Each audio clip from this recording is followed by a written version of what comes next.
Bom, pessoal, então essa é a nossa aula número 11. Eu vou começar aqui resolvendo dois probleminhas aí da lista para confirmar aí o que a gente aprendeu na aula passada sobre a oscilação harmônica. Esse primeiro problema diz assim: um objeto sujeito a um movimento harmônico simples leva 0,25 segundos para viajar de um ponto aonde a velocidade é nula até o próximo ponto em que isso acontece, né? Então aqui você está vendo aqui uma oscilação harmônica. Os dois pontos a que ele se refere, onde a velocidade é nula, são o ponto de amplitude máxima aqui, positiva, né, de afastamento da origem máxima, e esse mínimo. São nesses dois pontos que a velocidade é nula, né? Ele diz que a distância entre esses dois pontos é 36 centímetros. Então a distância daqui até aqui é 36 centímetros.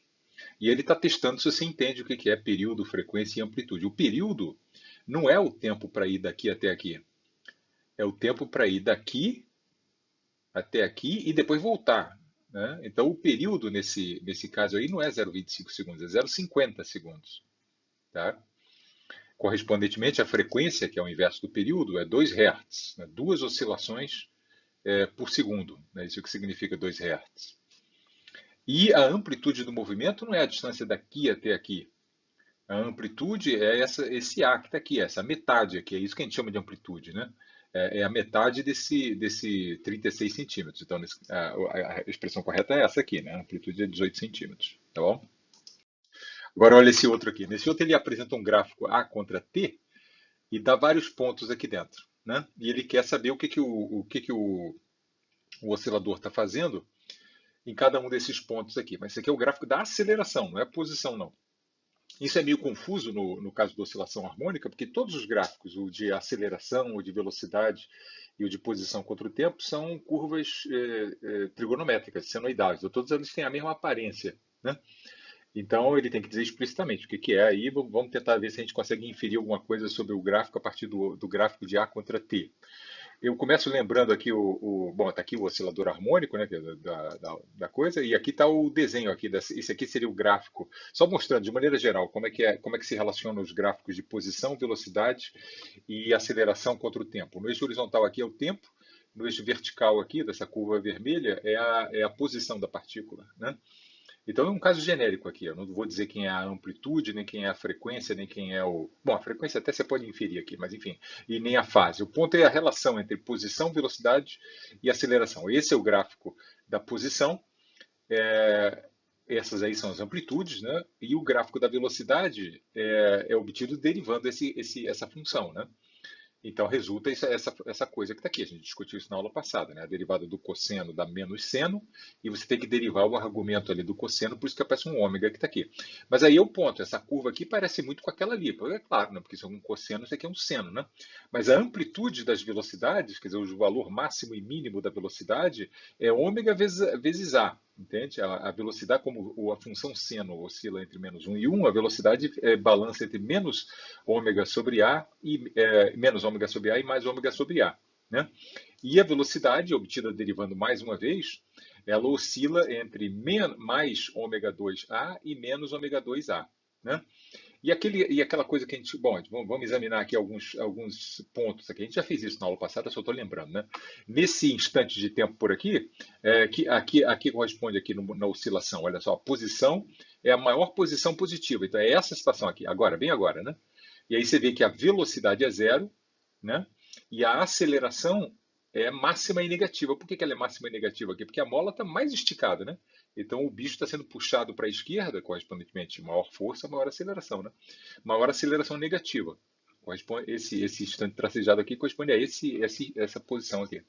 E essa outra posição aqui, nessa posição a partícula está em x igual a zero e a velocidade dela é negativa. Então é exatamente esse aqui. Ela está passando por aqui, indo para a esquerda. Tá? Aqui ela está passando em x igual a zero também, mas ela está indo para a direita. Né? Esse instante tracejado é exatamente esse. Okay? Ela está passando pela origem, indo para a esquerda. E a aceleração é zero. Por que a aceleração é zero? Porque quando ela está aqui, a mola está relaxada, né? Não tem força nenhuma, então não tem aceleração nenhuma. E esse outro ponto que está aqui, esse outro ponto, a posição é menos A, aí não tem dúvida nenhuma, né? Quem ele é? O menos A é esse cara que está aqui, ó. Onde ele para instantaneamente, olha lá, velocidade zero ali, tá vendo? E a aceleração? A aceleração é máxima e positiva. Por quê? Porque nesse ponto a mola está toda comprimida, então ele está empurrando esse bichinho aqui para a direita. Né? Então a força que a massa sente é para a direita, por isso a aceleração, e é máxima, né? Porque é um instante de maior compressão da mola. Entendeu? E aí segue, nesse outro instante aqui, a partícula está na origem, mas agora, indiferentemente desse instante que está aqui, onde ela também estava na origem, nesse instante aqui a velocidade era negativa, agora a velocidade é positiva. Entende? Quando ela passa pela origem, a velocidade é máxima. Esse instante que está aqui corresponde precisamente a esse instante. Está passando pela origem, mola relaxada, indo para a direita. Olha lá, indo para a direita com maior velocidade, está na origem, indo para a direita com maior velocidade, mola relaxada, aceleração zero. Okay? O ponto aqui, na verdade, para essa discussão aqui é só para lembrar a aula passada, né? Para resolver esse problema que está aqui, para inferir. Ele tá perguntando aonde que a partícula está em cada um desses instantes. Basicamente é isso, qual é a velocidade. Você só precisa saber, de fato, que existe uma relação entre a aceleração e a velocidade e a posição no movimento harmônico simples, entre a curva vermelha e a curva verde. A curva vermelha e a curva verde são exatamente o inverso uma da outra. Né? E a curva verde é a vermelha multiplicada por menos ômega 2, essencialmente. Né? É o inverso e esticada por ômega 2. Né? Então, onde a posição é positiva, a aceleração é negativa. Onde a posição é negativa, a aceleração é positiva, onde a posição é zero, a aceleração é zero. Você só precisa disso aqui, na verdade, para resolver esse problema. Veja só, qual dos pontos numerados corresponde à partícula em x igual a menos xm? Menos xm é a amplitude máxima, o menos azão aqui, que eu estou chamando de menos azão. Em qual deles? Bom, se a posição é negativa, então a aceleração tem que ser positiva. Né? Posição negativa, aceleração positiva. Então é um desses pontos aqui. 1, 2, 3, só. 1, 2 ou 3. Mas como a posição é máxima e negativa, então é onde a aceleração é máxima e positiva. Então é exatamente o ponto 2. Entendeu? Esse é o ponto aqui. Essa pergunta dele A aqui corresponde exatamente a esse instante aqui. Ó. Exatamente a esse instante aqui. No gráfico, né? Posição igual a menos A e aceleração máxima positiva, bem no cucuruto aqui. Do ponto de vista do movimento real aqui, corresponde a esse instante aqui, ó. Aqui, ó. Esse instante. Posição mais à esquerda, mais negativa, né? E aceleração correspondentemente mais positiva. Ok? E a pergunta 4 aqui, no ponto 4, onde a aceleração é zero, bom, a aceleração é zero, então ela está passando aqui pela origem, né? É o x igual a zero. A igual a zero, o x tem que ser zero. Aí a dúvida é sobre a velocidade da partícula. É positiva, negativa ou nula? Nula eu já sei que não é. A dúvida é se é positiva ou negativa, no ponto 4. Aí basta você ver de onde ele está vindo para onde ele está indo, né? O 4 está entre o ponto 3, o instante 3, né? Onde a aceleração é positiva. Bom, se a aceleração é positiva, ele estava com um x negativo. X negativo no ponto 3, x igual a zero no ponto 4 e x positivo no ponto 5. Então, o que você acha que a partícula está fazendo? Ela está indo para a direita, né? Ela está atravessando a origem do negativo para o positivo. A posição é sempre o negativo, a posição tem o sinal oposto da aceleração. Então, a velocidade da partícula é positiva. Entendeu? O argumento? Aqui eu concluo que a posição era negativa, aqui a posição é zero e aqui a posição é positiva. Então ele está indo da esquerda, do negativo para o positivo, então a velocidade é positiva, no ponto 4. Tá? Em oposição aqui no ponto 8, a velocidade seria negativa. Né? E no ponto 5 aqui, a partícula está em menos x, em mais x, em zero, entre menos x e zero, entre zero e mais x, onde que ela está? Aqui no ponto 5? Bom, no ponto 5 a aceleração é o quê? Negativa, então a posição é positiva. Né? Mas a posição é máxima? Não, a posição não é máxima, não. A posição está entre x igual a zero, tá vendo ali? A igual a zero, x igual a zero. Está entre x igual a zero e x igual a A, ou xm, como ele está chamando. Né? Está entre x igual a zero e x igual a A. Está aqui, nessa regiãozinha aqui, ó, entre x igual a zero e x igual a A. Tá? Então, a resposta é aquela ali, né? Entre zero e mais x. Tá? Esse programa é legalzinho aqui para aprender você a relacionar a aceleração com a posição. Agora vamos examinar aqui outros arranjos de molas e discutir pêndulos também que executam oscilações harmônicas. Então, primeiro, o caso de molas em série. O que quer dizer molas em série? Isso quer dizer que você, quando você prende ou solda, né, uma mola com uma certa constante de mola K1 numa outra mola. Aqui eu estou sugerindo que uma das molas é mais grossa, né, tem uma constante K maior do que a outra. Mas, enfim, uma mola de constante K1 é soldada numa mola de constante K2 e uma massinha ali. Como é que esse bicho vai oscilar? Será que ele vai oscilar com a frequência associada ao K2? Ou será que ele vai associar com a frequência associada ao K1 ou nenhuma nem outra? Vamos ver como é que é. E também ver se esse bicho de fato executa o movimento harmônico, né? Vamos fazer, para constatar que ele executa o movimento harmônico, eu tenho que provar que quando ele se desloca de uma distância Δx, ele sente uma força que é proporcional a ΔX. Né? Eu tenho que verificar a lei de Hooke. E aí, ao identificar a constante de proporcionalidade, eu vou identificar qual é a constante de mola efetiva que esse arranjo de molas produz. Então, a primeira observação é a seguinte: quando você estica, quando você desloca a massa da posição de equilíbrio para. Bom, na posição de equilíbrio, as duas molas estão relaxadas, né? E isso é óbvio, né? Então, quando você desloca ela de 10 ΔX, sei lá, 2 centímetros, por exemplo, as duas molas vão esticar. Eu não sei exatamente de quanto. Não é necessariamente 1 centímetro e 1 centímetro, não. Tá? As duas vão esticar. A mola verde vai esticar de ΔX1 e a mola vermelha de ΔX2. A única coisa que eu sei é que a soma dos esticamentos vai ser o ΔX. Né? Isso aí eu sei. O outro ponto de observação é que o ponto de solda ali, o ponto de contato das duas molas, lembra daquilo que eu comentei na aula passada, né? Quando você estica uma mola, ela exerce força nas duas extremidades dela, né? Então, quando eu estiquei essa mola verde de ΔX1, o ponto da solda, que está preso exatamente na ponta dela, sente uma força para a esquerda igual a K1 ΔX1. Né?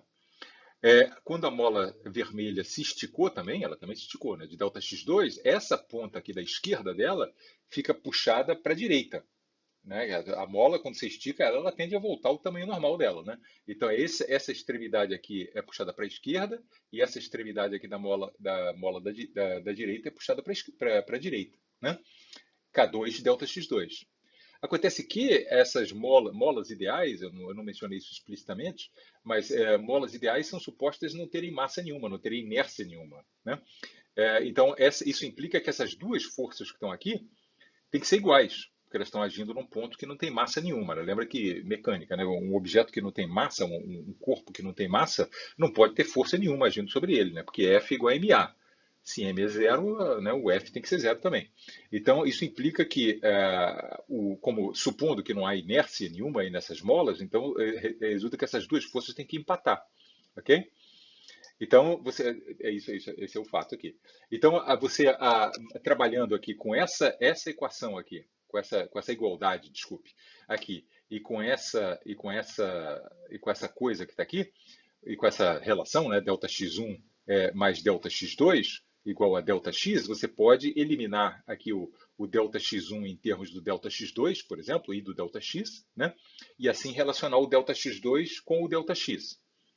Né, obter essa expressão que está aqui. Então, de novo, como é que essa expressão aqui é obtida? Você pega essa equação que está aqui, apaga o ΔX1 e escreve no lugar dele ΔX menos ΔX2. Okay? Quando você faz isso, você descobre que o ΔX2, o quanto a mola da direita estica, é proporcional ao ΔX. Mas claramente você está vendo que essa fração aqui é menor do que 1. Né? Claro, o ΔX2 é menor do que o ΔX. Né? Similarmente, quando eu elimino o ΔX2, apago aqui esse ΔX2 e escrevo ΔX menos ΔX1, eu consigo relacionar o quanto a mola verde estica com o quanto a partícula se deslocou. Está aqui expressa também, de novo, o ΔX1 é menor do que o ΔX, porque esse número que está aqui é 0, alguma coisa. Né? Mas essa aqui é a relação. Os dois números não são iguais, não, tá vendo?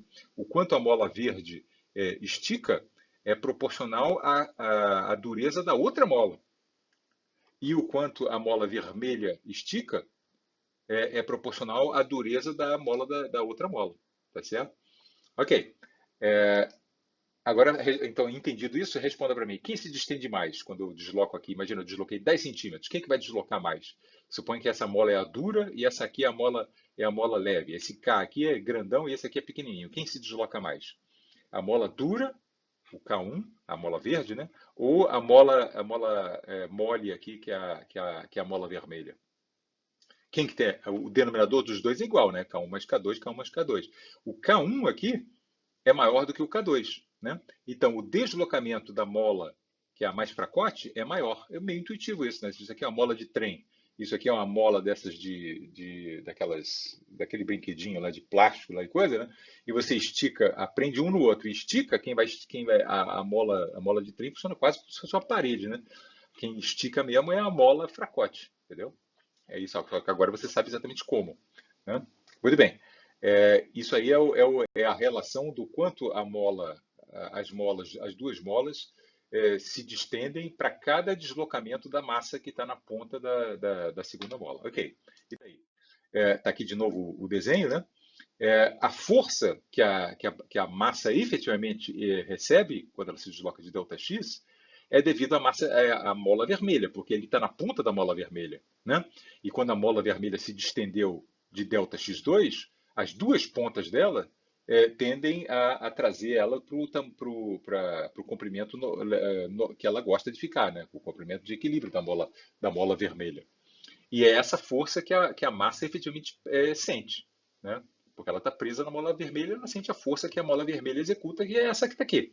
Agora eu troco o ΔX2, que eu obtive no slide anterior, pela sua expressão em termos do próprio ΔX, né?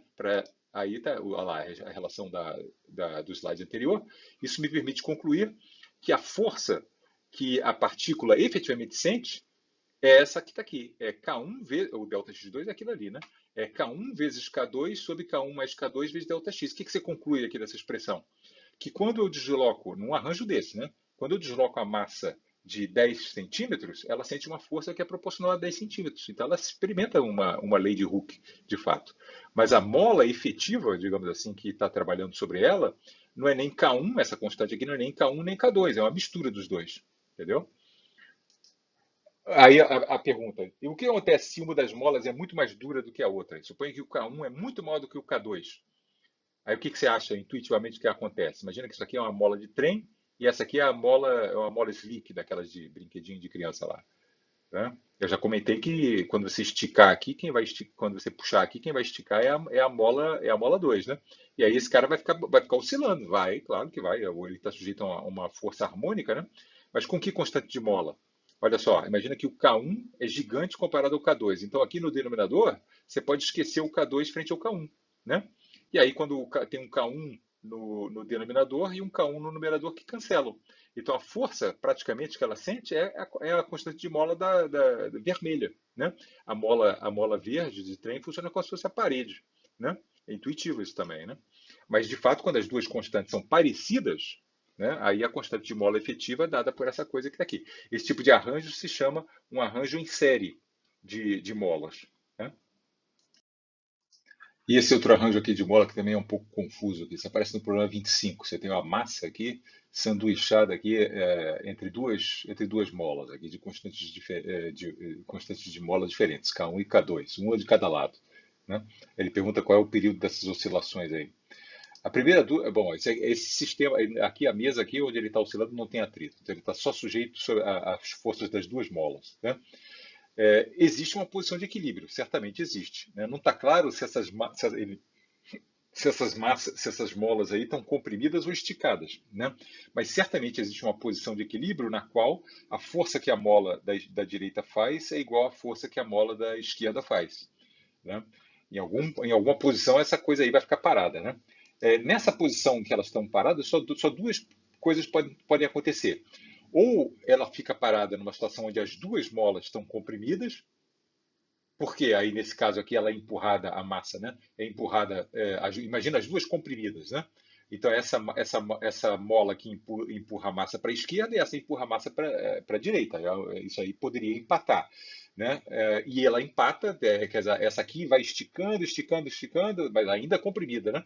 Aquela ali elas encontram um acordo aí de tal maneira que a força, a compressão dessa mola e a compressão dessa mola que está aqui empatam, né? Uma empurra a massa para um lado, para o outro e tal coisa elas empatam. Isso aqui é o caso das molas comprimidas. Também é possível de você ter desenhado essa distância aqui de tal maneira que as duas molas tenham que ficar esticadas. Ainda assim, existe uma situação de equilíbrio. Só que nesse caso aqui as duas molas estão esticadas E aí as duas estão puxando. A mola verde está puxando ela para a direita, que, ó, como está indicado aqui a força, né? E essa mola que está aqui está puxando ela para a direita. Né? O que não pode acontecer na situação de equilíbrio é uma estar comprimida e a outra estar esticada, porque aí elas estariam empurrando a massa para o mesmo lado e ela não estaria em equilíbrio. Né? Então tem essas duas possibilidades. Ele não diz claramente qual das duas situações você se encontra. Então é provavelmente porque a resposta ao problema não importa. Né? Então, vamos imaginar aqui que na situação de equilíbrio, né? Na situação de equilíbrio, você desloca para a direita ali a massa de X. Né? O que acontece com as forças a que ela está sujeita para as duas molas? A força da mola da esquerda é a força de equilíbrio, que eu não vou saber se ela é positiva ou negativa, a não ser que ele me diga que se no equilíbrio o troço está comprimido ou esticado. Mas eu sei que, estando comprimido ou esticado, né, se eu aumento, se eu me afasto, digamos assim, se eu contribuo para esticar a mola da esquerda, eu adiciono à força de equilíbrio uma componente negativa, quer dizer, uma força para a esquerda, né? Porque eu estou tentando esticar a bola, mesmo que eu não consiga ainda ultrapassar o ponto onde de relaxamento dela. Né?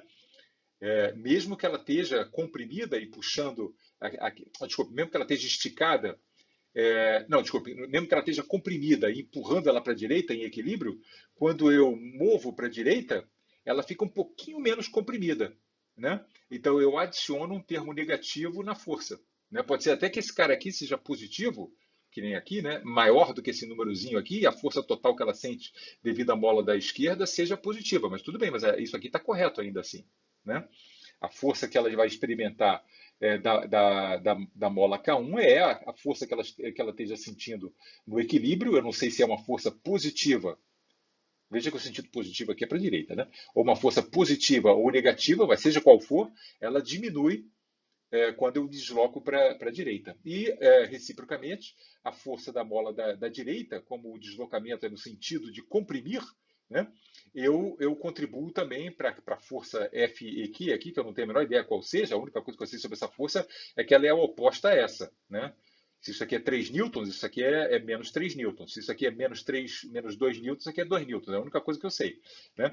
Mas quando eu desloco aqui de X, a força, seja ela qual for, que a mola verde esteja fazendo, seja para a esquerda, seja negativa, caso ela esteja em equilíbrio comprimida, ou seja positiva, caso em equilíbrio ela esteja esticada. Quando eu movo de X para a direita, essa força, seja ela qual for, ganha uma adição negativa, menos K2 vezes X. Por quê? Imagina aqui, pode imaginar qualquer um dos dois casos aqui que você consegue entender. Então imagina aqui que a mola já tá esticada, né? Então essa distância aqui é enorme, maior comparado do que o tamanho de equilíbrio dela, né? Aí como é que ela no equilíbrio está sendo olha só a mola verde, né? A mola verde está esticada no equilíbrio, nessa situação aqui que está mostrado na imagem. Então ela está puxando a bichinha para a direita, né? Aí eu dou um passo para cá. Aí o que acontece? A bola já não está mais tão esticada, né? Então o puxão para a direita diminuiu, né? Então por isso que você tem que adicionar um troço negativo aqui, porque ele diminuiu em magnitude. Talvez até esse puxão, esse deslocamento para a direita tenha superado o quão positivo você tinha lá. Eu não sei, né? Mas o fato é esse, que quando você desloca para a direita, as duas forças nas duas molas entram com uma contribuição negativa. E esses dois números aqui, que eu não tenho a menor ideia de quantos sejam, só sei a única coisa que eu sei é que um é o negativo do outro, eles são opostos. Né? Isso funciona independente das molas estarem esticadas ou comprimidas em equilíbrio. Então agora vamos em frente. Essas são as duas forças que a partícula sente quando a massa se desloca de x. Né? Vamos calcular a força total que a massa sente. A força total que ela sente é essa força mais essa. Né? Como essa força aqui é o negativo dessa, a força total é isso aqui. É simplesmente menos K1 mais K2 sobre 2. Lembrando que a soma das forças de equilíbrio é zero. Né? Aí, a conclusão final é essa, simples assim, que a equação de Newton da partícula diz que a massa vezes a aceleração da partícula azul, né, é menos K1 mais K2 vezes o quanto ela se deslocou. Isso aqui é uma oscilação harmônica, igualzinho à lei de Hooke. E a mola efetiva que esse estranho arranjo aí produz é simplesmente a soma das duas molas. Entendeu? Essa que é a resposta do problema, é essa que está aqui, né? O período da oscilação é 2π sobre a frequência desse movimento harmônico que está aqui, a frequência angular, né? É a raiz quadrada da constante de mola efetiva, que é essa coisa que está aqui, né? K1 mais K2, dividido por m, né? Então, o período é 2π sobre ômega, né? Volta lá na aula passada, é 2π sobre ômega, por isso essa é a expressão que está aqui. Esse outro arranjo aqui, quando você tem duas massas, né, e uma mola no meio do caminho. Né? Aqui não tem dúvida nenhuma, né? Essa posição aqui fica em equilíbrio quando a mola está relaxada. Só tem essa situação. Quando a mola está relaxada, ela não puxa nem empurra nenhuma das duas massas. Isso aqui está numa superfície sem atrito. Né? O que acontece nessa situação? Nessa situação, imagina, eu vou escolher o zero do eixo x ali num certo ponto. Essa aí vai ser a coordenada. O x1 vai ser o que eu vou chamar a posição da massa 1 e x2 é a posição da massa 2. Né? Qual é a equação de Newton dessa partícula aqui? Bom, ela só está sujeita única e exclusivamente à mola, horizontalmente, pelo menos. Né? A única força horizontal, já que não tem atrito, né? A única força horizontal é a força da mola. E quanto que a mola. Lembra que a mola faz força nos dois extremos, né? A mola faz força tanto no M1 quanto no M2, a aula passada. Né? E quanto de força a mola faz? Depende se ela está esticada ou se ela está contraída. Então você tem que comparar o comprimento da mola, que eu vou dizer que é x2 menos x1, né? Como se essas partículas aqui fossem simplesmente um pontinho, né? Então, o comprimento da mola, x2 menos x1, comparado com a posição de equilíbrio, que eu não sei quanto que é, né? A não ser que ele me diga, isso aí é a magnitude da força que a partícula 1 vai sentir. Aí você pergunta, não, está errado aqui, você botou o sinal mais. Não, eu botei sinal certo mesmo. Porque se a força que os dois extremos da mola produzem é um negativo do outro, né? Volta na aula passada lá. Quando você estica uma mola, esse ladinho que está aqui sente uma força para a direita e esse ladinho aqui para a esquerda, entendeu? Então a força da massa que está à esquerda da mola é positiva, sim, quando ela está esticada, né? Quando x2 menos x1 é maior do que L de equilíbrio, portanto, quando a mola está esticada, a força que ela sente é para a direita mesmo. Tá certinho o sinal mesmo. Já a massa que está do lado direito da mola, o sinal é o oposto. Né? É menos K2, o tamanho da mola, comparado com o tamanho de equilíbrio. Então, suponha que a mola está esticada. Né? O X2 é bem grandão, né, comparado com o X1. Né? A mola está esticadona. O que isso aqui diz? Isso aqui diz que x2 menos x1 é maior do que o L de equilíbrio. Né? Então, esse parêntese e esse parêntese são positivos. Né? Qual é o sinal das forças? A mola está esticada. Tá? Então, a massa M2 sente uma força negativa. Certinho, olha lá o sinal aqui. Sinal negativo, e você acabou de me concordar comigo que nesse caso o parênteses é positivo.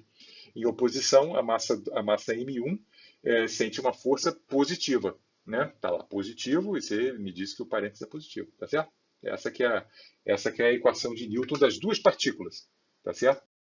Quando você tem, agora é física 1, né? Física 2 acabou aqui, né? Quando você tem essas duas equações de Newton para duas partículas, quando você tem duas partículas, sempre é conveniente você introduzir o centro de massa e a coordenada relativa. Do que se trata? Centro de massa de um sistema de duas partículas, isso é física 1, né? É a média ponderada das posições dela, olha lá o x1 e o x2 ali, tá vendo? É a média das posições ponderada pelas massas, né? Então é a posição x1 ponderada pela massa, é M1 sobre a massa total. Mzão aqui é M1 mais M2, né? E a posição x2 é ponderada pela massa M2 relativa à massa total. Isso é o que define a posição do centro de massa. É sempre uma posição fictícia ali entre as duas posições. É uma média, mas é uma média ponderada, não é uma média aritmética. Não é x1 mais x2 sobre 2, né? É ponderada pelas massas. E a coordenada relativa é a separação delas. X2 é maior do que x1 sempre, né? É a distância entre x2 e x1. É isso que se chama coordenada do centro de massa e se chama coordenada relativa. Se chama coordenada relativa porque isso aqui é como se fosse a posição da partícula 2 vista do ponto de vista da partícula 1. É isso, no fundo. Como se a origem estivesse na partícula 1. Por isso que se chama coordenada relativa. Tá? Mas, de qualquer maneira, é simplesmente uma mudança de variável. Eu vou mudar a variável aqui, dessa equação diferencial aqui, de x2 e x1 para xão e x. Só isso. Onde aparecer x2, você vê que aqui tem duas equações. Né? Eu consigo exprimir x1 em termos de xão e x e x2 também, em termos de xão e x. Né? Aí eu obtenho de cara aqui a equação que se chama equação de Newton do centro de massa, que a gente vê isso lá em Física 1. Bom, nesse caso aqui é simplesmente somar as duas equações, né? Quando você soma as duas equações, aparece aqui M1A1 mais M2A2, que dessa expressão que está aqui você reconhece como sendo a massa total vezes a aceleração do centro de massa.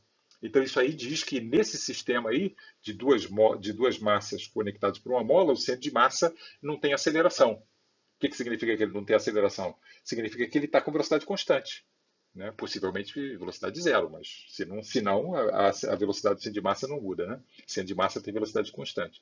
E a outra equação, que você também pode derivar aqui, dessas duas equações aqui, você encontra uma equação para a aceleração dessa coordenada aqui, para a derivada segunda no tempo dessa coordenada, né?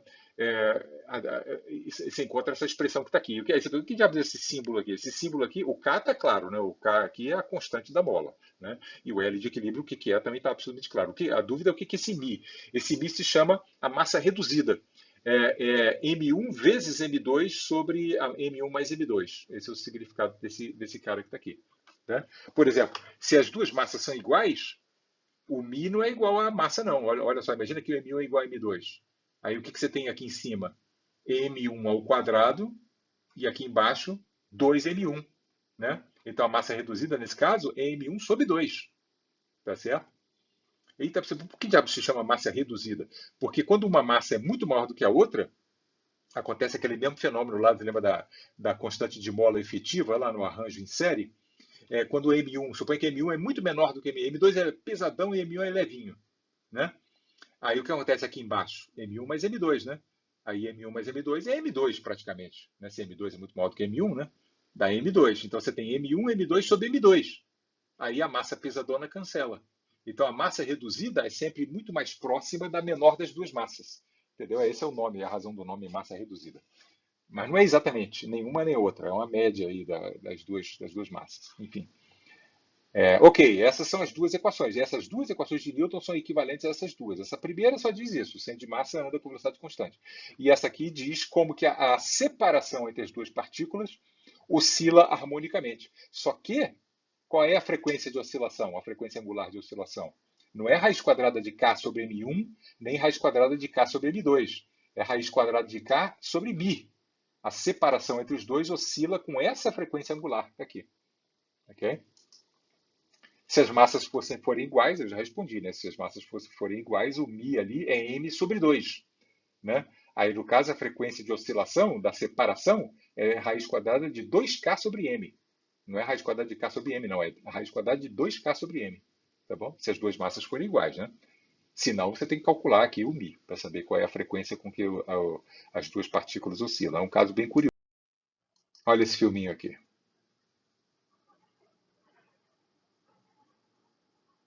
Ele vai mostrar um sistema igualzinho a esse que a gente acabou de discutir. Duas massas. Ali, só aqui tem que dizer para você o que está mostrando, né? Aqui, ó, as duas massas ali, ó, uma massa, outra massa, e tem uma molinha ali, tá vendo? No meio do caminho. Ah, desculpe, molinha não, a molinha não é isso. A molinha é essa coisa estranha aqui, é uma fita metálica e tal coisa, que, enfim, essa coisa aqui que é a mola, tá? Essencialmente isso aí é igualzinho ao que a gente acabou de discutir. Massa M2, massa M1 e a mola entre os dois. Essa fitazinha aqui que você vê claramente tem um LEDzinho ali, porque ele vai acompanhar o movimento do centro de massa. Nesse caso específico, as duas massas são iguais. Aí você pergunta, que diabo é essa coisa, esse trambolho enorme aqui? Esse trambolho enorme se chama um trilho de ar, né? E aí sopra um vento aqui em cima desse trilho e essas duas coisas aqui estão flutuando num colchão de ar. É a maneira que a gente tem que fazer para eliminar atrito. Não dá para fazer esse experimento em cima da mesa, porque aí a força que as massas sentem não seria só a força da mola, né? Então é para isso que tem esse air tracker, esse trilho de vento. Esse trilho de vento tem lá no laboratório de Física 1, lá vocês em algum momento aí vão fazer isso aí. Então vamos ver o que o cara vai fazer ali. Olha lá, disparou o negócio. De uma certa maneira, né? Essas oscilações das duas massas dependem da condição inicial, né? Aí é um movimento bem curioso, né? Uma anda e fica parada lá, anda e fica parada. E o que é essa bolinha vermelha? É o centro de massa, tá? Ele vai chamar a atenção que, apesar de elas estarem fazendo essa dança bem curiosa aí, o centro de massa está andando com velocidade constante, tá? Eu não vou analisar aqui a separação entre elas, ele não consegue analisar, porque é mais difícil de analisar, né? Mas veja o centro de massa aqui. Olha o centro de massa ali. Aparece como um brilhozinho aí, com essa luz negra aí. Acompanha o movimento. Aí você não vê os bichos. Olha o centro de massa andando com velocidade constante. Eu vou acompanhar com o cursor ali, ó, tá vendo? Tá vendo? Andando com velocidade. Ops, aqui. Andando com velocidade constante. Né? Nesse sistema aí, o centro de massa não está sujeito a força nenhuma. Legal, né? Ok. Olha uma aplicação disso aí, a vibração da molécula de HCl. Então, esse aqui é o hidrogênio, esse aqui é o cloro, e a gente sabe experimentalmente que essa molécula aqui fica oscilando, o hidrogênio fica se aproximando, se afastando do cloro, com uma frequência de 8,97 vezes 10 a 13 Hz. Ok? Uma frequência enorme, né? 10 a 13 Hz, né? Então são 10 a 14 oscilações a cada segundo, né? Essa coisa aqui está incrivelmente slow motion aqui, né? Mas enfim, aí esse é o sistema de duas massas presas a alguma coisa ali, que eu vou tentar modelar como se fosse uma mola.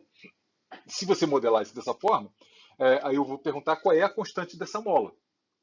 Vou imaginar que essa frequência está se dando na forma de uma oscilação harmônica, né? E aí, de acordo com o que a gente acabou de ver, eu tenho que igualar essa frequência aí a 1 sobre 2π, é a frequência, né? Então, é 1 sobre 2π da frequência angular, né? Lembra que a frequência f é ômega, é isso aqui, né? Ômega sobre 2π, por isso que eu escrevi isso, né? E o ômega, num sistema como esse aqui, não é K sobre a massa do cloro ou K sobre a massa do hidrogênio, é K sobre a massa reduzida do sistema. Qual é a constante da mola? Essa é a pergunta, né? A massa reduzida é isso, é a massa do cloro vezes a massa do hidrogênio, dividido pela soma dos dois. Como é que eu descubro essas massas aí? Olhando a tabela periódica. Esse número que está aqui se chama número de massa, né? Número atômico, né? Não, número de massa, né? Esse aqui é o número de massa do hidrogênio, esse aqui é o número de massa do cloro. Aí você pergunta, que diabo de unidade de massa é essa aí? Isso é quilograma, grama? Esse número é para ser interpretado assim. Quando você pega um hidrogênio, quando você pega um mol de hidrogênio, um número de Avogadro de hidrogênios, quer dizer, 6 vezes 10 a 23, é um balde gigantesco, né, de hidrogênios, né? É uma quantidade enorme de hidrogênios, né? Mas na verdade não é um balde, né? É apenas 1 grama. Isso aí pesa só 1 grama, ponto 0,07794. Né? 10 a 23 átomos de hidrogênio pesam isso aqui, em gramas. Né? E 10 a 26 vezes 10 a 23 cloros pesam 35 vezes mais. O cloro é bem mais gordinho, por isso que eu desenhei ele gordão ali, né? Do que o hidrogênio. Né? Então, a massa do hidrogênio, de fato, quantas gramas pesa o hidrogênio? Você tem que dividir 1 grama, 1,007 gramas, por o número de Avogadro. Qual é a massa de um átomo de cloro? É 35,453 gramas dividido pelo número de Avogadro. Okay? Então eu consigo calcular essas coisas aqui. Aí você escreve essas coisas. Isso aqui se chama unidade de massa atômica, essa unidade de grama por número de Avogadro se chama unidade de massa atômica. Então isso aí dá 0,973 unidades de massa atômica. Né? Essa massa reduzida aí desse sistema é muito próxima da massa do hidrogênio, porque acontece aquele fenômeno que eu falei para vocês, né? Quando a massa do cloro é muito maior do que a do hidrogênio, então o hidrogênio meio que cai fora aqui embaixo, aí você corta aqui o cloro e dá uma massa um pouquinho menor do que a menor das massas. Né? Então dá 0,973 unidades de massa atômica, quando a massa do hidrogênio é 1,007. Né? Bom, enfim, de qualquer maneira, isso aí é a massa efetiva que tem que entrar ali dentro. Mas, obviamente, ali dentro você vai botar em quilograma, né? Em quantos quilogramas? Aí você lembra que uma unidade de massa atômica é 1 grama dividido por 6 vezes 10 a 23. Tá bom? Pronto. Aí você bota lá, está aqui escrito, no zero, não sei o que, dividido pelo número de Avogadro aí. Então, essa é a constante de mola que você obtém, igual àquela frequência a né, naquela expressão da frequência, 1 sobre 2π raiz quadrada de K sobre μ. Se eu sei o μ e sei o F, eu consigo descobrir a constante de mola. Né? A constante de mola que está operando entre o cloro e o hidrogênio tem essa constante, 513 newtons por metro. Essa é a unidade de constante de mola, né? Newton por metro. Mas eu pergunto, mas que mola é essa? Obviamente não é uma mola física, né? Você não tem, imagina, aquela dimensão ali, isso não é uma mola. É a força entre os átomos que acaba funcionando como se fosse uma mola. Olha a energia potencial entre o átomo de cloro e o hidrogênio, qualitativamente, ela tem esse formato que está aqui. O que é esse eixo horizontal? É a separação entre o hidrogênio e o cloro. Né? E essa coisa que está aqui vertical é a energia potencial da força real, né? Da força de origem quântica lá que os dois átomos sentem. Né? Aí o que você percebe? Tem um ponto de mínimo aqui. Né? Então essa distância que está aqui, essa distância aqui é a distância que o átomo de hidrogênio gosta de ficar em relação ao átomo de cloro, que quando eles estão com essa distância, um não faz força no outro. Né? Eles estão em equilíbrio. Mas quando a distância se estica um pouquinho, vai para a direita, ou se contrai um pouquinho, aparece um crescimento de energia potencial, você acaba sentindo uma força. Né? Você sempre pode, vocês são matemáticos, né? Vocês sabem que quando o mínimo de qualquer função, você sempre pode aproximar por uma parábola. Né? E aí esse K que está aqui está associado à derivada segunda dessa parábola. É a aproximação quadrática, que se chama, né, do mínimo dessa função. A função, de fato, é essa, né, tem origem quântica, não tem mola nenhuma associada. Né, mas próximo do mínimo, ali para movimentos de amplitude pequenininha, a curva azul, que é uma parábola, que nem a energia potencial da mola, um meio de K(x)2, acaba funcionando igual ao potencial, desde que as oscilações aqui sejam um pouquinho pequenininhas. Né, não vai afastar o hidrogênio uns 3 angstroms do átomo de cloro, aí não vai funcionar. Né? Mas, enfim, qualquer mínimo de energia potencial tem uma mola e uma oscilação harmônica associada a ela. Essa é a mensagem aí desse negócio. Né? E a maioria dos átomos, né, a maioria absoluta, as vibrações deles são assim, de amplitude assim, é pequenininha assim. Não é assim como você podia imaginar, assim, é raríssimo disso acontecer. Geralmente é assim, ó. É assim, ó, as vibrações pequenininhas. E você aproximar essa curva estranhíssima marrom aqui, que é a curva real, né, da energia potencial real do sistema pela parábola, é uma aproximação excelente. E se faz isso a 3 por 4 em física e química. Tá?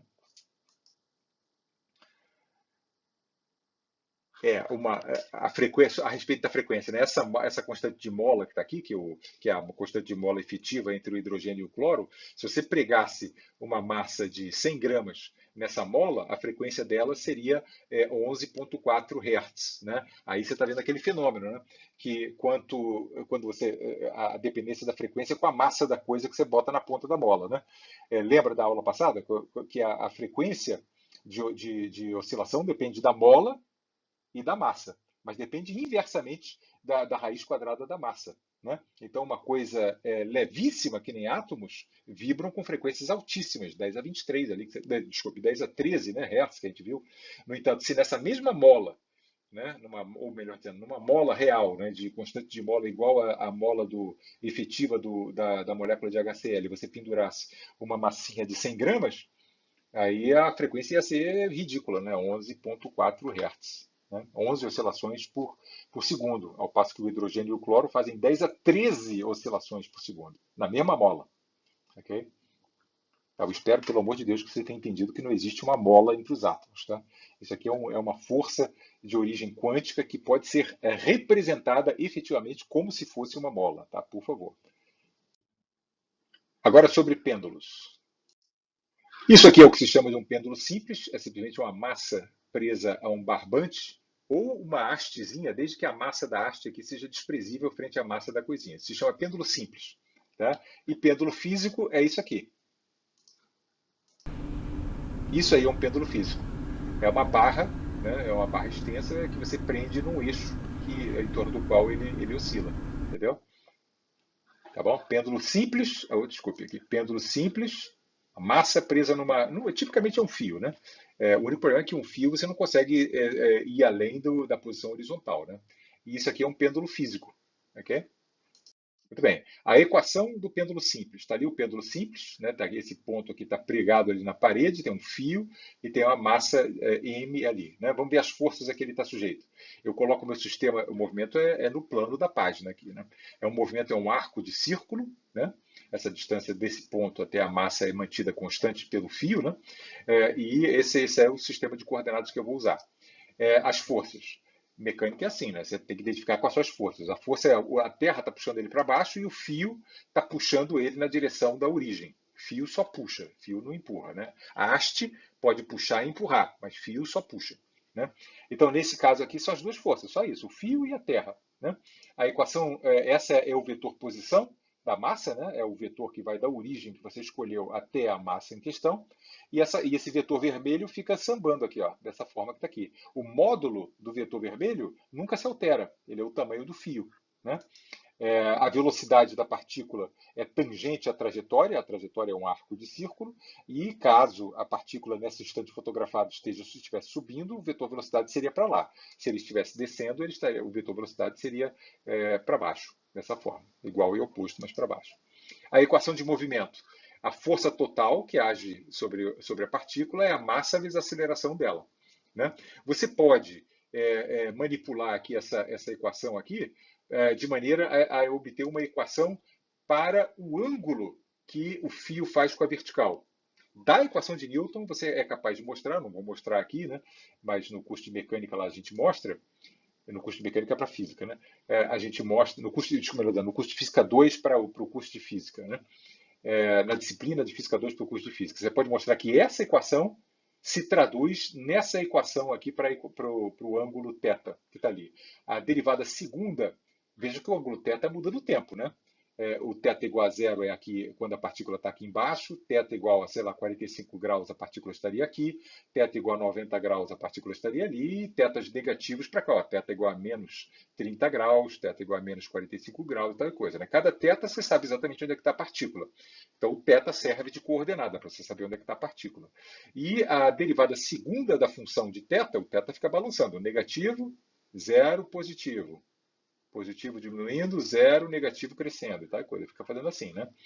E você pode mostrar que a equação de Newton se traduz nisso aqui. A derivada segunda da função θ de t é menos a constante gravitacional dividido pelo comprimento do fio vezes o seno de θ.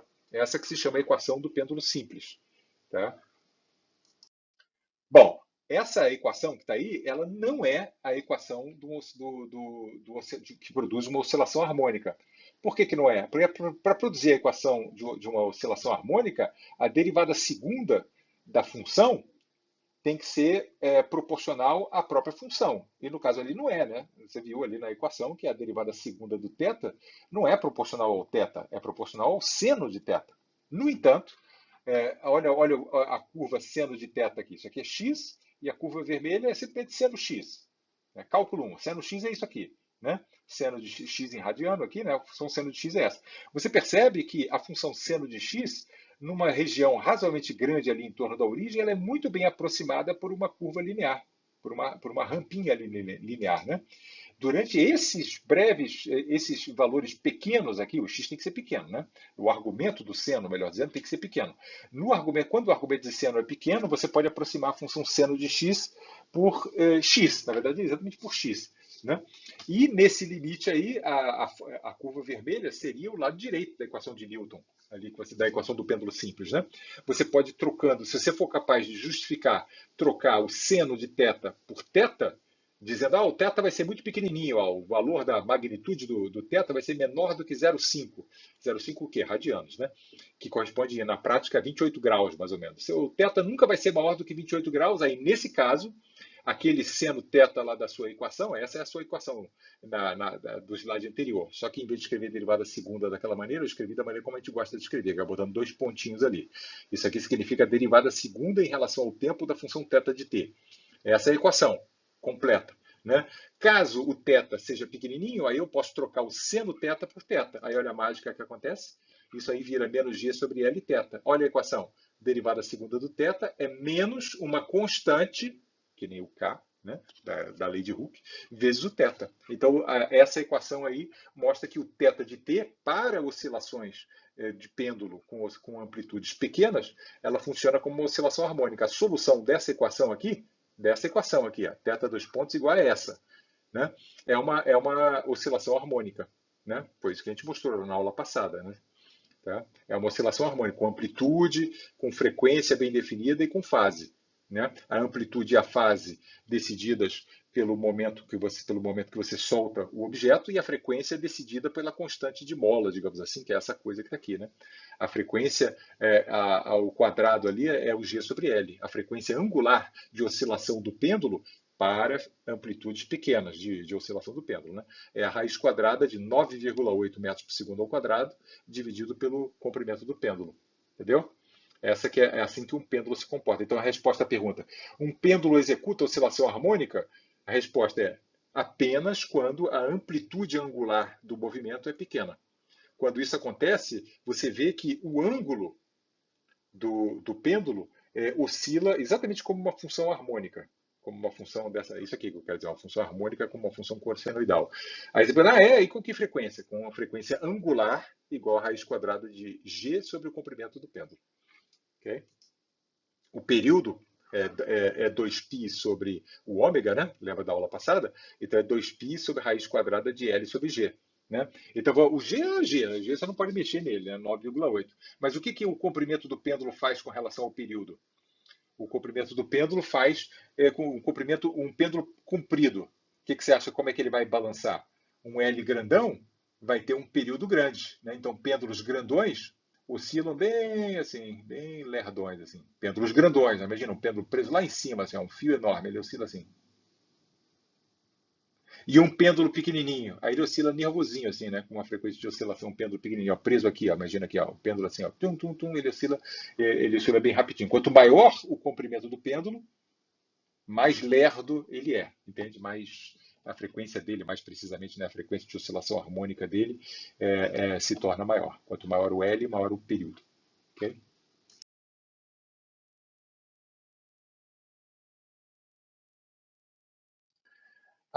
A energia do pêndulo é conservada, mesmo com oscilações de grande amplitude. E a razão é vista lá em Física 1, porque na oscilação do pêndulo, a massa está sujeita a duas forças. A força gravitacional, que é conservativa, e a força de tensão. A força de tensão não é conservativa, no entanto, ela não trabalha. Né? Ela não trabalha porque o deslocamento do objeto ao longo dessa circunferência que está aqui é sempre ortogonal à direção da força de tensão. A direção da força de tensão é sempre ao longo do fio. E o deslocamento da partícula é sempre ortogonal ao fio. Então você tem uma daquelas situações onde a partícula está sujeita a uma força conservativa e uma força não conservativa. O peso e a tensão. No entanto, a força não conservativa não trabalha. Aí, nesses casos, a energia cinética mais a energia potencial da força conservativa, que no caso aí é o peso, né, permanece constante durante todo o movimento. Então é isso que está escrito aqui: a energia cinética mais a energia potencial do peso. Né? Se você orientou para cima ali o eixo Y, né? A energia potencial gravitacional é mg vezes a altura, né? Vezes a coordenada y da posição da partícula. Né? Então está ali escrito y. Né? Ok. A velocidade, eu posso escrever isso aqui em termos de θ, né? Já que a gente está descrevendo o movimento todo em termos de θ, né? Não convém você escrever e utilizar a coordenada y aqui, né? Então eu posso fazer aparecer o θ aqui e aqui, percebendo que a magnitude do vetor velocidade ele é igual ao L, que é o raio aqui desse círculo aqui que ele está executando, né? Vezes a velocidade angular. O θ ponto aqui, que é a derivada de θ em relação ao tempo, né? É a chamada velocidade angular. É a rapidez com que, nesse dado instante, o θ está crescendo ou diminuindo, né? Enfim, nesse caso aqui está crescendo, né? Porque eu estou supondo que o bichinho está com velocidade para cima, né? Então o θ está aumentando. Então a velocidade, a magnitude do vetor azul pode ser expressa em termos da velocidade angular, θ ponto, né? Vezes o comprimento, vezes o raio, tá certo?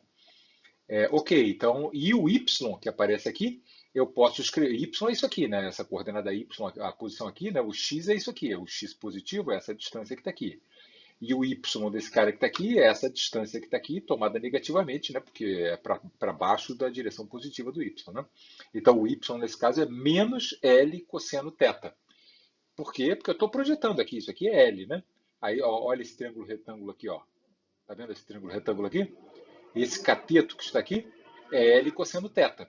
Mas só que ele é para ser tomado negativo, né? Porque ele está para baixo da origem, né? Ele está no sentido negativo do y. Então é menos L cosseno θ. Tá bom? Então, eu fazendo essas duas substituições, o V por L θ ponto, então fica L2 θ ponto ao quadrado. Θ ponto é a maneira como a gente chama de dθ dt, né? É a velocidade angular da partícula. E o y eu troquei por menos L cosseno θ, tá certo? O θ varia no tempo, a velocidade angular varia no tempo, mas essa soma aqui nunca varia, tá certo? Essa que é a expressão da conservação da energia mecânica no caso da variável θ, né? Isso é energia cinética, aquilo ali é energia potencial, que é conservada. A gente pode fazer uma análise gráfica do movimento, ó, essa curva, esse eixo horizontal é o θ, quer dizer, o quanto, é o ângulo do pêndulo, né? Θ igual a zero, por exemplo, o pêndulo está pendurado para baixo, né? Θ igual a, isso aqui é θ igual a π, né? 3,2. Θ igual a π, o pêndulo estaria lá em cima, né? No caso aqui não podia ser um pêndulo de barbante, né? Isso teria que ser um pêndulo com uma haste rígida, né? O θ igual a π sobre 2, θ igual a π sobre 2 corresponde aqui, essa coisa que está aqui, é aqui mais ou menos. Tá? É 90 graus, seria o pêndulo na horizontal, né? Para um lado e aqui para o outro lado. Tá bom? E aqui é o pêndulo invertido, né? E aqui também é o pêndulo invertido. Então o θ oscila só aqui, né? Entre menos π e π. Eu desenhei mais aqui só porque eu estou fazendo o gráfico da função cosseno, né? A função cosseno eu posso representar ela para qualquer θ, mas o pêndulo, de fato, ele fica oscilando entre menos π, que ele está lá em cima, né? Aí ele desce, desce, desce, desce, π sobre 2, menos π sobre 2, desculpe, 0, π sobre 2 e π. Né? Essa faixa de valores aqui. A curva vermelha é a energia potencial gravitacional. Né? Aonde que a energia potencial gravitacional é mínima? Quando a massa está mais embaixo, θ igual a zero, né? O pêndulo está pendurado embaixo. E quando que a energia potencial gravitacional é máxima? Quando o bicho está o mais em cima que ele consegue, que é aqui e aqui. Né? O θ igual a π, que é equivalente ao θ igual a menos π, é a mesma posição. Né? O pêndulo está lá em cima. E quando que a energia potencial é zero? Quando o pêndulo está na horizontal. Menos π sobre 2. Aqui eu devia ter chamado a atenção que esse ponto é menos π sobre 2. Né? E aqui é mais π sobre 2. Eu estou tomando zero da minha energia potencial gravitacional exatamente quando o θ igual a mais ou menos 90 graus. Tá bom? Ok. E essa é a energia cinética. M sobre 2, o comprimento do pêndulo ao quadrado, vezes a velocidade angular ao quadrado. Como toda energia cinética, ele é sempre positiva. Então você pode analisar. Ah, bom, e outra coisa que eu tenho que explicar aqui é essa parábola. Essa parábola azul é a parábola, é a energia potencial do movimento harmônico.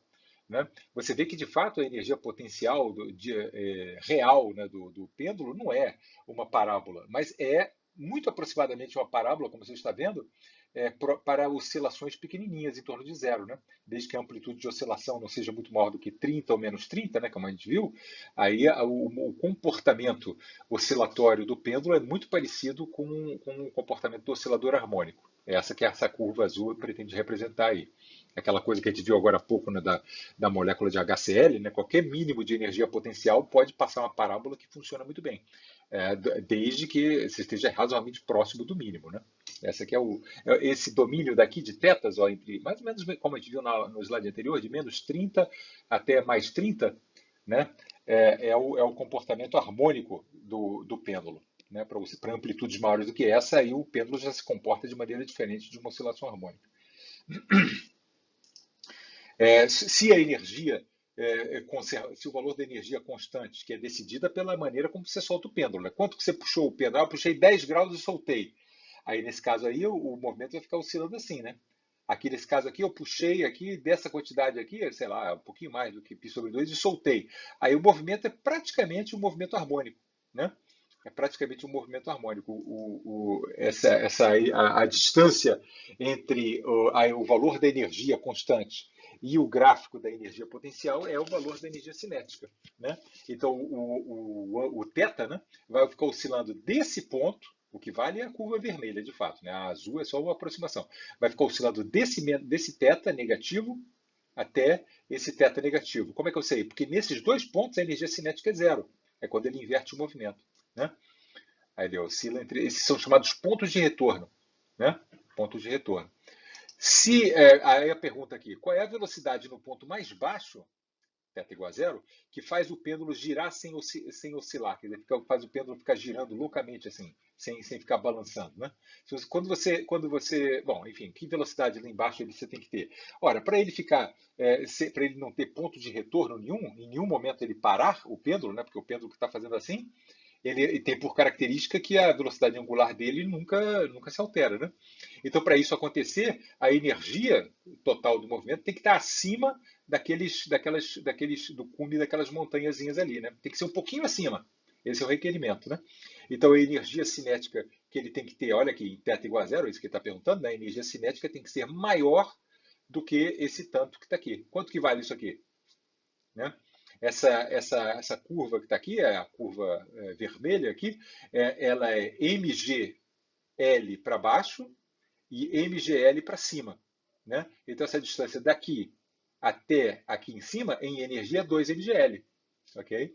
Então, a velocidade lá embaixo, essa coisa que está aqui, né?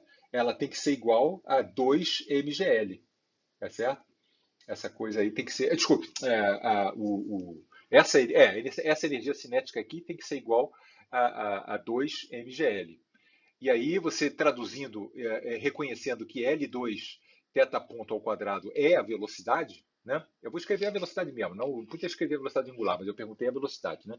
Então eu quero saber quanto é o L vezes o θ ponto para que isso aqui seja igual a 2 mgl, entendeu? Aí dá isso aqui, né? O 2 vezes 2 dá o 4, né? O m cancela dos dois lados e dá 4gl. Aí, se você lançar um pêndulo tal que lá embaixo a velocidade dele seja maior do que 4, raiz quadrada de 4 vezes g vezes o comprimento do pêndulo, ele vai ficar fazendo assim. Bom, aí nesse caso você vai precisar de uma haste, de uma vareta ao invés de um fio, né? Porque um fio o troço não funciona, né? Que ele não consegue inverter, né? Porque para estar lá em cima, eu tenho que supor que o fio está, né? Lá em cima, em alguns ângulos lá, você precisa de uma força para fora, né? A haste, né? Você tem que ter a força que eu disse que era de tensão, no caso do fio, né? Tem que ser uma força dirigida para fora para isso acontecer, né? E aí, nesse caso aí, um fio não consegue fazer isso. Mas é só um detalhe, né? Mas essa é a resposta. A diferença do pêndulo simples para o pêndulo físico. Então, de novo, isso aqui é o pêndulo físico, essa é a equação de movimento dele, e um pêndulo físico, que é uma coisa sólida que gira em torno de um eixo aqui, o caso do eixo aqui, tá furando a página, vindo de encontro à sua cara. Né? E essa coisa aqui fica balançando assim. Né? Qual é a frequência de oscilação? Desculpa, qual é a equação de movimento do pêndulo físico? Você pode mostrar que a equação de movimento para a maneira como esse θ aqui varia no tempo é quase igual a essa que está aqui. O único detalhe é que aparece aqui uma quantidade que é característica de corpos rígidos que estão oscilando em torno de eixos, que a gente aprende lá em Física 1, que se chama momento de inércia. Esse I aqui se chama momento de inércia do corpo em relação ao eixo em torno do qual ele gira. Ok? E esse H é a distância do eixo em torno do qual ele gira até o centro de massa.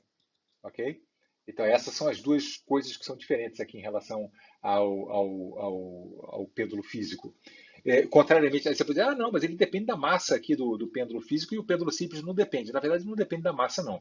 Porque o momento de inércia é proporcional à massa do objeto inteiro. Né? Então, na verdade, ele depende somente da distribuição de massa do objeto em torno do eixo em torno do qual ele vai girar e da distância do centro de massa até o eixo, que é esse Hzinho que está aqui. Tá certo? Muito bem. Mas fora isso é igual, né? Derivada segunda de θ e derivada segunda de θ. O seno θ que está aqui e o seno θ que está aqui. É igualzinho. Né? Só a frequência, esse termo aqui, que é o que vai para pequenas oscilações que define a frequência angular, né? A raiz quadrada de g, lembra disso, né? Que a raiz quadrada de g sobre L é a frequência angular. Quando o θ é pequenininho, o bichinho fica harmônico com frequência angular raiz quadrada de g sobre L. No caso do pêndulo físico, desde que o θ seja pequenininho, a oscilação é harmônica, mas a frequência é a raiz quadrada dessa coisa que está aqui. Tá?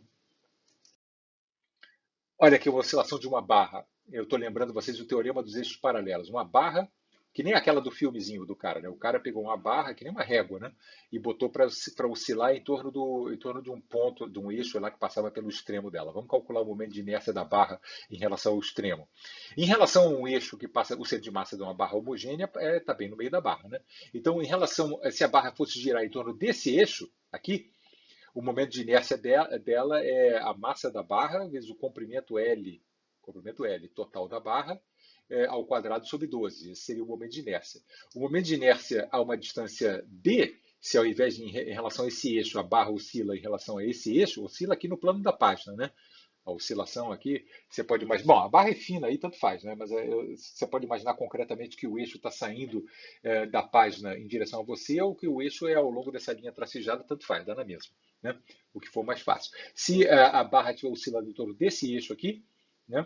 Aí o momento de inércia, a gente vê isso lá em Física 2, é o momento de inércia em relação ao centro de massa, cuja expressão a gente conhece, mais a massa total da barra vezes a distância entre o eixo que efetivamente ela está girando, né, e o centro de massa ao quadrado.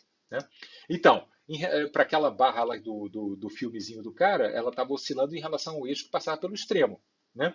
A distância daqui até aqui, o D, aqui que você tem que usar nessa formuleta aí para calcular o momento de inércia em relação a esse eixo que está aqui, é L sobre 2. Né? Aí quando você bota aqui no lugar do D o L sobre 2 e soma com o ML2 sobre 12, você encontra ML2 sobre 3. Então o momento de inércia da barra em relação a um eixo, o momento de inércia de um corpo é sempre em relação a um determinado eixo. Né? Em relação a um eixo que passe pelo seu extremo, é a massa da barra vezes L2 sobre 3. Ok? Tá ali. A barra, o eixo agora está olhando para você ali, né? O centro de massa está aqui. O Hzinho, o Hzinho da fórmula ali da equação de movimento do pêndulo físico é a distância do centro de massa ao eixo. Nesse caso, né, é L sobre 2, o Hzinho. Né? Olha lá. mg, L, lembra a frequência angular do pêndulo físico. Né? Eu vou pegar essa barra aqui, dar um ângulozinho pequenininho, com que frequência ele fica balançando ali? Ele fica oscilando com essa frequência angular. A massa da barra vezes G vezes o Hzinho, né? Só que o Hzinho nesse caso é L sobre 2, né? Aqui é o L sobre 2 ali. E o momento de inércia, que é ML2 sobre 3, como o teorema dos eixos paralelos mostra. Aí aqui você vê claramente que a massa da barra aqui cancela, como eu tinha falado, né? Isso aí é 3 meios de G sobre L. Tá? É 1,5 G sobre L. Essa frequência angular, se agora a pergunta, um fio, um pêndulo simples, de que comprimento teria essa frequência angular? Essa é a pergunta. A resposta, será que seria um desse aqui? Não. Esse cara que está aqui, o comprimento dele, a frequência angular dele seria a raiz quadrada de G sobre L. Né? Raiz quadrada de G sobre L. Estou supondo que esse L desse fio é idêntico ao L da barra. Né? Essa barra iria oscilar com essa frequência, ao passo que esse cara iria oscilar com a frequência raiz quadrada de Z sobre L. A frequência do pêndulo vai ser, se os dois tiverem o mesmo comprimento, né? A frequência do pêndulo vai ser menor do que a frequência da barra. A barra vai oscilar mais nervosinha ali, mais rapidinha. A frequência do pêndulo simples seria essa e a frequência da barra seria aquela ali. Entendeu? Para uma barra e uma régua de mesmo tamanho e para a régua oscilando, entendeu? Né? Em relação àquele eixo que está lá em cima. Olha a demonstração aqui.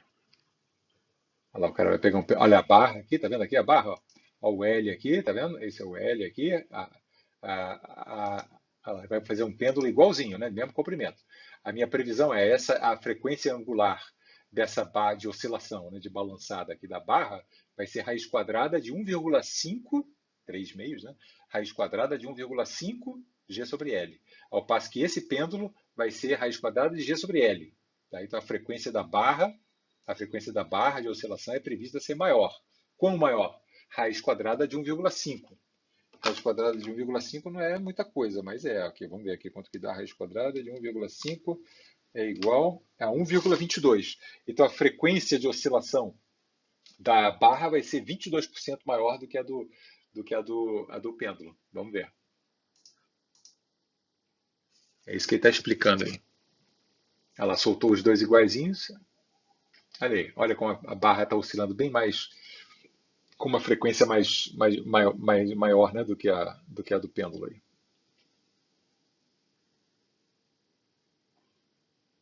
Ok? Agora eu vou analisar aqui para terminar o caso de um corpo que esteja sujeito a uma força de uma mola e uma força constante.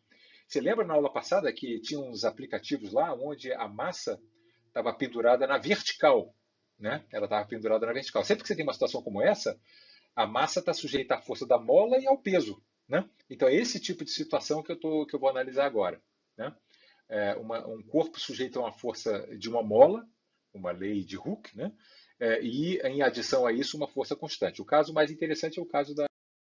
Então vamos ver esse caso aqui da massa presa a uma mola na vertical aqui, que nem está mostrado aí nesse gifzinho aqui. Será que a gravidade altera a frequência de oscilação da mola? A resposta, como você vai ver aí, é não.